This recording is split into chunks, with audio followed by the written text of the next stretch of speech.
हम इस वक्त थाना भवन में मौजूद हैं और हजरत मौलाना अशरफ अली थानवी अलैहि रहमा की खानकाह इमदादिया अशरफिया में मौजूद हैं। आपको ज़ियारत कराते हैं। आप तमाम हजरात मुकम्मल देखिएगा, बहुत सारी चीज़ देखने की है। नाजरीन, इंशाअल्लाह तबारक व तआला मुकम्मल खानकाह की ज़ियारत कराऊंगा, बहुत सारी चीज़ देखने की है, वो दिखाऊंगा आप हजरात को। वीडियो शेयर कर दीजिएगा, लाइक कर दीजिएगा और हमारे साथ बंधे रहिएगा। अभी जो आप सामने मज़ार देख रहे हैं, ये मज़ार है औरंगजेब आलमगीर रहमतुल्लाह अलैह के नाज़िम आला का, जिनका नाम मोहम्मद था। और ये कब्र हजरत थानवी अलैहि रहमा के ज़माने से पहली कब्र है, ये पहले से ही यही मौजूद है। नाजरीन, इस बरामदे के सहन में हजरत थानवी अलैहि रहमा बैठते थे, उनके मुरीदीन तलबा बैठते थे और यहीं बैठकर अल्लाह अल्लाह किया करते थे।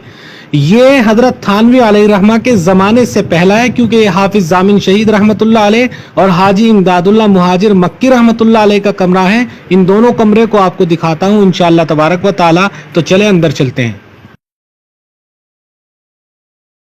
हजरत हाफिज जामिन शहीद रहमतुल्लाह अलैह इसी कमरे में रहा करते थे। जो पीर भाई थे हजरत हाजी इमदादुल्लाह मुहाजिर मक्की रहमतुल्लाह अलैह के, और जो दोनों मुरीद थे मियाँ जी नूर मोहम्मद झंझानवी रहमतुल्लाह अलैह के, इसी कमरे में रहा करते थे, इसी कमरे में इबादत किया करते थे।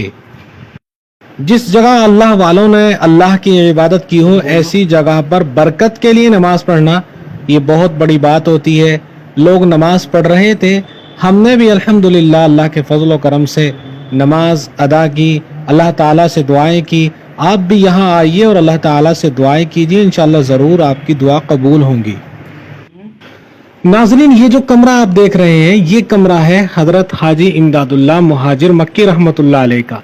इससे पहला कमरा जो मैंने आपको दिखाया वो कमरा था हाफिज जामिन शहीद रहमतुल्लाह अलैह का, जो जंग आज़ादी में शहीद हुए थे। हाजी इमदादुल्लाह मुहाजिर मक्की रहमतुल्लाह अलैह हजरत मौलाना अशरफ अली थानवी अलैहि रहमा के शेख थे, पीर थे। हजरत थानवी यहीं अपने शेख की मसनद पर बैठकर अल्लाह अल्लाह किया करते थे। लिहाजा आप यहाँ आए और इससे इस्तिफादा करें। अल्लाह वालों की चीज़ों में भी बरकतें छुपी हुई होती हैं। अब आपको ऊपर लेकर चल रहा हूँ हजरत थानवी अलैहि रहमा के मदरसे में। हजरत थानवी अलैहि रहमा के ज़माने की कुछ इमारतें मौजूद हैं, कुछ निशानियाँ मौजूद है, वो आपको दिखाता हूँ।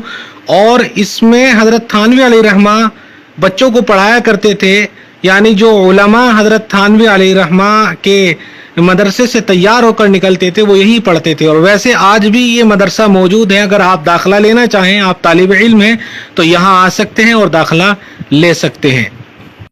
और अब जो आप ये कमरे देख रहे हैं, ये हजरत थानवी रहमतुल्लाह अलैह के ज़माने के कमरे हैं। ये अलमारियाँ, ये कमरे और ये टीन जो आप देख रहे हैं, टीन सेट भी मौलाना अशरफ अली थानवी रहमतुल्लाह अलैह के ज़माने का है। ये आपको कमरे दिखाई दे रहे हैं, ये दाएं बाएं, ये सब के सब हजरत थानवी रहमतुल्लाह अलैह के ज़माने के कमरे हैं। अल्लाह ताला ने बुजुर्गों की हर चीज़ में बरकत रखी होती है। इमारतें हैं, इमारतें तो जाहिर बात है टूटनी है, लेकिन सबसे बड़ी बात यह है कि हजरत थानवी अलैहि रहमा के दियार के लोगों ने और उनके मुंतजिमीन ने हजरत की निशानी को संभाल कर रखा है। अल्लाह ताला हजरत की बाल बाल मग़फ़िरत फरमाए, हजरत के दर्जात को बुलंद फरमाए। ये सामने गुजरा है हजरत ख्वाजा मजज़ूबुल हसन रहमतुल्लाह अलैह का, जो हजरत थानवी अलैहि रहमा के खलीफा थे। किताबों में इनके बारे में बहुत पढ़ा होगा आपने। सब तमन्ना दिल की रुखसत हो गई, अब तो आजा अब तो खलवत हो गई। ये जो आपको मटकी नजर आ रही है, ये हजरत थानवी अलैहि रहमा के दौर की है। और इसमें हजरत थानवी अलैहि रहमा तलबा के लिए, नमाजियों के लिए, जो तलबा नमाज पढ़ते थे उनके लिए गर्म पानी का इंतज़ाम होता था हजरत थानवी के मदरसे में। तो देखिए सारी फैसिलिटी उस वक्त की मौजूद थी और आज भी इस मदरसे में बहुत फैसिलिटी है। अगर आप तलबा हैं तो यहाँ आकर पढ़िएगा। अब बाकी रह जाती है ये घड़ी। इस घड़ी के ताल्लुक से मैंने आप हजरात को पहले भी बताया था शायद, कि ये घड़ी हजरत मौलाना अशरफ अली थानवी अलैहि रहमा के ज़माने की है। हजरत मौलाना अशरफ अली थानवी अलैहि रहमा इससे नमाज का टाइम टेबल पहचानते थे। और ये वो घड़ी है जो इमाम अबू हनीफा रहमतुल्लाह अलैह ने फ़िक़ह की किताबों में ज़िक्र की है। साया असली के नाम से आपने पढ़ा होगा कहीं ना कहीं, अगर आप तालिब इल्म हैं تو اس سے جب سورج کی کرنیں اس پر پڑتی تھی تو اس کے سائے سے وقت کا پتہ چل جاتا تھا جہاں سایہ ہوتا تھا۔ تو بہرحال آپ حضرت تھانوی علیہ الرحمہ کے لیے بلندی درجات کی دعا کیجئے اور یہاں آنے کی کوشش کیجئے، آنا چاہیے۔ اگر نہیں آ سکتے تو ہم نے آپ کو دکھا دیا، ہمارے لیے دعا کیجئے، ویڈیو شیئر کیجئے۔ السلام علیکم ورحمۃ اللہ وبرکاتہ۔